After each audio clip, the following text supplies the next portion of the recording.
Reverse psychology क्या work करती है? रिवर्स साइकोलॉजी का क्या हमें यूज़ करना चाहिए अपने लाइफ में? रिवर्स साइकोलॉजी क्या इम्पॉर्टेंट है समझना या फिर नहीं? इम्पॉर्टेंट है। आज ना हम इसी बारे में बात करने वाले हैं, यही टॉपिक को समझने वाले हैं, यही क्वेश्चंस को समझने वाले हैं। अगर हम कोई रिलेशनशिप में हैं या फिर हम कोई इंसान के साथ में हैं और उनके साथ जो कनेक्शन क्रिएट हो रहा है ना, तो तुम्हें वो चीज़ समझना बहुत ज़्यादा ज़रूरी है, बहुत इम्पॉर्टेंट है। जैसे कि आप कहाँ पे काम कर रहे हो या फिर कहाँ पे बिजनेस कर रहे हो या फिर किसी से रिलेशन बना रहे हो, तो ये चीज़ समझना आपको बहुत ज़्यादा इम्पॉर्टेंट है। It is a very important thing. तो आज का वीडियो इसी बारे में है। वीडियो में फर्स्ट टाइम आए हो तो प्लीज़ चेक करिए, मेरा चैनल पे जाके और भी वीडियो चेक करिए। If you think it is a valuable so please subscribe my channel. Okay, तो चलो स्टार्ट करते हैं। रिवर्स साइकोलॉजी के बारे में जानते हैं। रिवर्स साइकोलॉजी मीन्स क्या? आपका क्वेश्चन यही होता है ना। रिवर्स मीन्स उल्टा, साइकोलॉजी मीन्स ऐसी साइकोलॉजी जिसका हम यूज़ करके ना हम कोई भी काम उल्टा कर सकते हैं। यानी कि हम जैसा चाहते हैं, जो चाहते हैं वो मैनिपुलेट करके किसी से काम निकलवा सके, हम अपने मन मुताबिक काम करवा सके, ऐसा मैनिपुलेट करके सामने वाला का माइंड चेंज करने का। ये बहुत जगह पे यूज़ होता है। आपको पता है, जहाँ पे आप काम करते हो ना वहाँ पे भी यूज़ होता है, या फिर आप जॉब करते हो तो वहाँ पे भी यूज़ किया जाता है। बहुत जगह पे ये चीज़ का यूज़ किया जाता है। जैसे आपने देखा है अमेज़ॉन पे ऑफ़र लगा है 80% ऑफ, तो आपके सामने वो प्रोडक्ट आ जाता है, इस पे 80% ऑफ है। यार ये 20,000 का प्रोडक्ट सिर्फ 4,000 में दे रहे हैं, तो आपके माइंड में क्या क्रिएट होता है? आपके माइंड में ये क्रिएट होता है, बाप रे कितना सस्ता मिल रहा है ये प्रोडक्ट तो मुझे मिस नहीं करना चाहिए। 20,000 का प्रोडक्ट 4,000 में मिल रहा है और ये प्रोडक्ट की तो बहुत ज़्यादा वैल्यू है मार्केट में, मुझे लेना ही चाहिए। और आप लेने जाते हो तभी देखते हो वहाँ पे लिखा रहता है सिर्फ 2 प्रोडक्ट इन स्टॉक।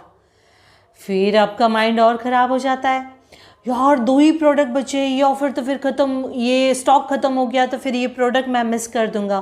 फिर आपके माइंड में ये सारी चीज़ें क्रिएट होती है और क्रिएट होने के बाद क्या करते हो, वो प्रोडक्ट आप बुक कर देते हो। या फिर दूसरा एग्जाम्पल, जैसे कि ये ऑफ़र सिर्फ 4 दिन के लिए है। आपके माइंड में क्या क्रिएट हुआ, यार सिर्फ 4 दिन के लिए इतना मस्त तो ऑफ़र कौन मिस करेगा यार, बुद्धि ही होगा जो ना इतना अच्छा प्रोडक्ट या फिर ऐसी ऑफ़र मिस करेगा। तो फिर आप क्या करते हो, 4 दिन ही है, माइंड में क्रिएट हो चुका है, तो फिर आप जल्दी से वो परचेस कर लेते हो, जल्दी से वो प्रोडक्ट बुक कर लेते हो। ये के माइंड में क्रिएट होती है चीज़ें और फिर क्या आप प्रोडक्ट बुक कर लेते हो। बल्कि वो ऑफ़र लॉन्ग टर्म तक चलने वाली है, तभी भी उन्होंने ऐसे लिखा है सिर्फ केवल और केवल 4 दिन तक चलेगी ऑफ़र। ये माइंड में क्रिएट हुआ। सेम एज इट इज़ हमारे रिलेशनशिप में भी ऐसे ही होता है। कोई इंसान हमसे बात नहीं करता और हम उनसे बात करना चाहते हैं, और जो इंसान हमसे बात करना चाहता है हम उनसे बात नहीं करना चाहते। ऐसे ही होता है ना। आजकल के टाइम में रिश्तों में ऐसे ही कुछ हो रहा है। इसे समझना बहुत ज़्यादा इम्पोर्टेंट है आज के तारीख में। और सिर्फ समझना ही नहीं, इसे एटीट्यूड में भी लाना बहुत ज़्यादा इम्पोर्टेंट है। सपोज़ मैं एक बात बताती हूँ, आपके पास ना एक परमाणु बम है। आपको ये चीज़ पता ही नहीं है कि उसका यूज़ कब करना है, कहाँ करना है, कैसे करना है, तो फिर आप तो लोगों के लिए घातक इंसान बन गए। फिर लोग आपसे ना दूर रहना चालू करेंगे। उनके माइंड में क्या आएगा कि आप तो नुकसान ही करोगे उनके ऊपर, इस वजह से वो आपसे दूर रहते हैं।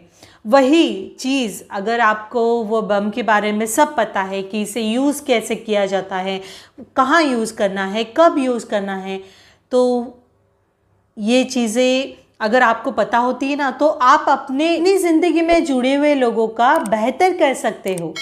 अगर आपका बंदा या फिर बंदी बहुत सीधी सादी है और वो रिलेशनशिप में ना बहुत लॉयल है, मीन्स उनकी लॉयल्टी ना उनके बिहेवियर में दिखाई पड़ती है, और वो आपकी बहुत ज़्यादा केयर भी करते हैं, बहुत ज़्यादा रिस्पेक्ट भी करते हैं, और ना वो लॉन्ग टर्म तक के लिए आपको कमिटमेंट भी दे रहे हैं कि आप ही मेरी ज़िंदगी में वो पर्सन हो जिन्हें मैं खोना नहीं चाहती हूँ, इतनी लॉयल्टी वो अपने रिलेशनशिप में बता रहे हैं।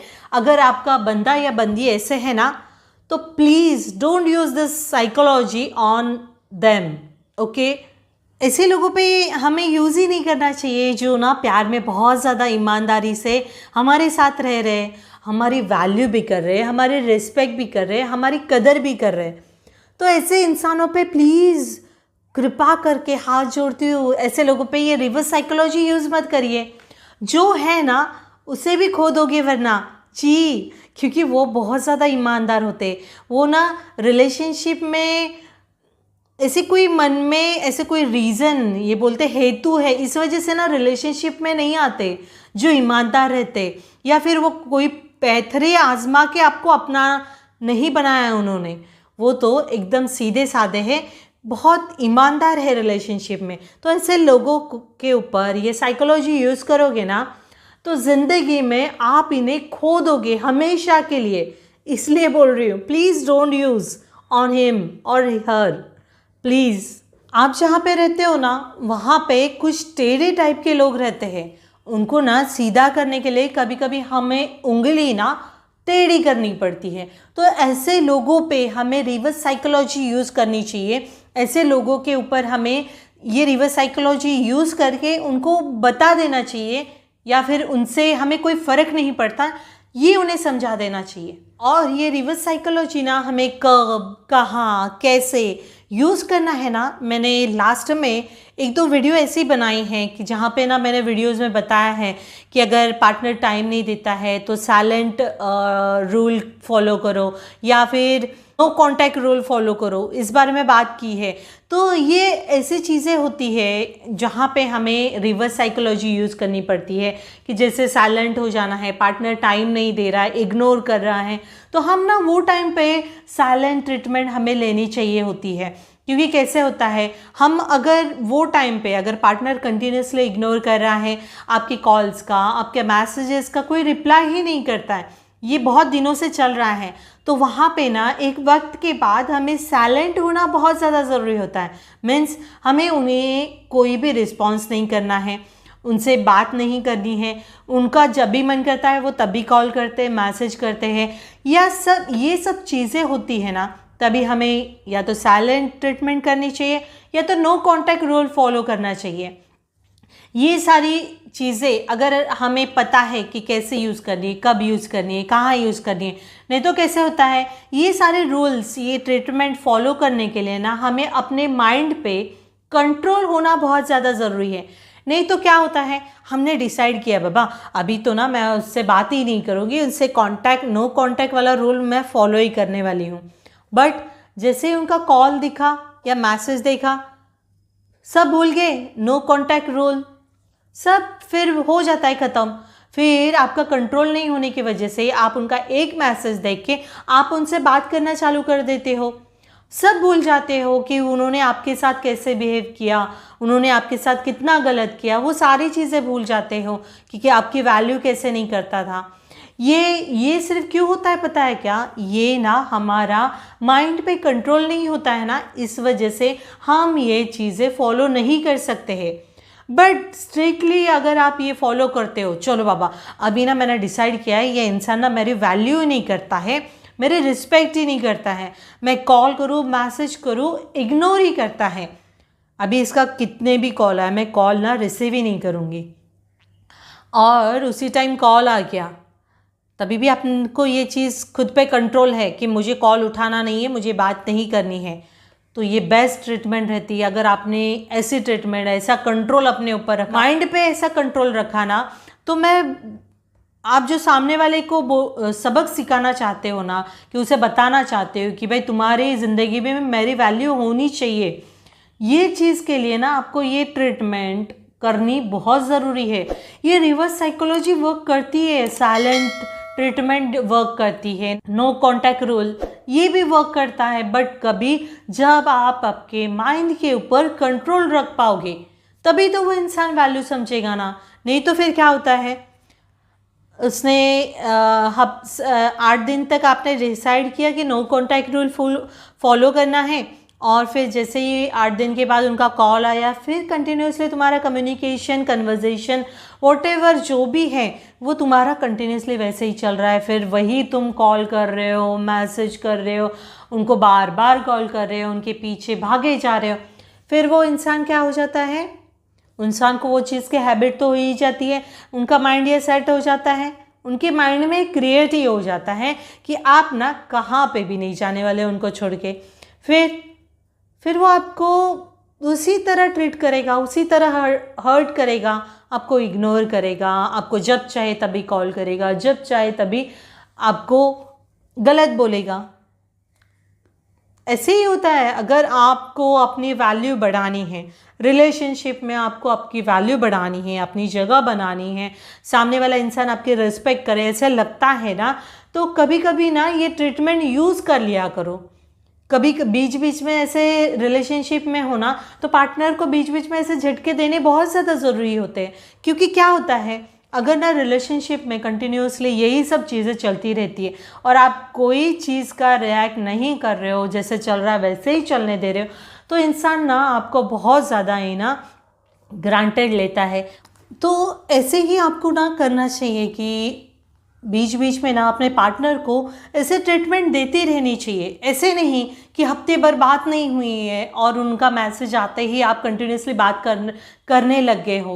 जो पिछले टाइम उन्होंने इतना हर्ट किया था, आपके साथ गलत व्यवहार किया था, वो सब चीज़ें भूल के आप उनके पीछे पड़े रहोगे ना कि प्लीज़ प्लीज़ मेरे से बात कर लो, प्लीज़ मुझे टाइम दे दो, ऐसे करते रहोगे ना, फिर वो इंसान आपसे ना बोर होते रहेगा, आपसे दूर जाने की कोशिश करेगा।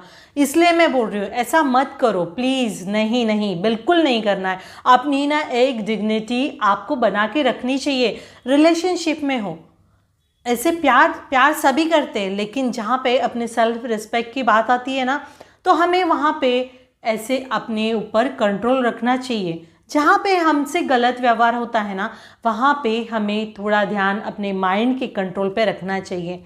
हमेशा ही ये चीज़ों से गुजरना नहीं चाहिए। इसीलिए बोलती हूँ कि अपने लाइफ पे ज़्यादा फोकस करो, वो इंसान के पीछे थोड़ा कम भागो। हो सकता है जितनी बात करते हो, वो जितनी टाइम आपको दे रहा है उतना ही टाइम देने की कोशिश करो।